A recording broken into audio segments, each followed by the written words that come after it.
ఒక గురువు తన శిష్యుడిని అడవిలోకి తీసుకెళ్ళి అక్కడ ఇప్పుడే మొలుస్తున్న ఒక చిన్న మొక్కను చూపిస్తూ దీన్ని పీకే అన్నారు. శిష్యుడు చాలా సులభంగా తన 2 వేళ్లతో దాన్ని పీకేశాడు. ఆ తర్వాత గురువు కొంచెం పెరిగిన ఒక చిన్న చెట్టును చూపిస్తూ ఇప్పుడు దీన్ని పీకే అన్నారు. శిష్యుడు కొంచెం బలాన్ని ఉపయోగించి దాన్ని కూడా పీకేశాడు. చివరికి గురువు ఒక పెద్ద మర్రి చెట్టును చూపిస్తూ దీన్ని కూడా పీకే అన్నారు. శిష్యుడు ఎంత ప్రయత్నించినా అది కదలలేదు.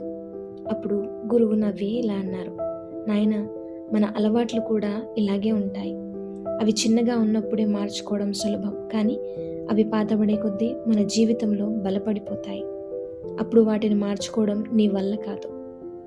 అలవాట్లు మొదట్లో సాలీడు దారంలో బలహీనంగా ఉంటాయి, కానీ అవి పాతబడే కొద్దీ ఇనుప గొలుసుల్లా నిన్ను బంధిస్తాయి. నీ అలవాట్లే నీ భవిష్యత్తు నిర్ణయిస్తాయి.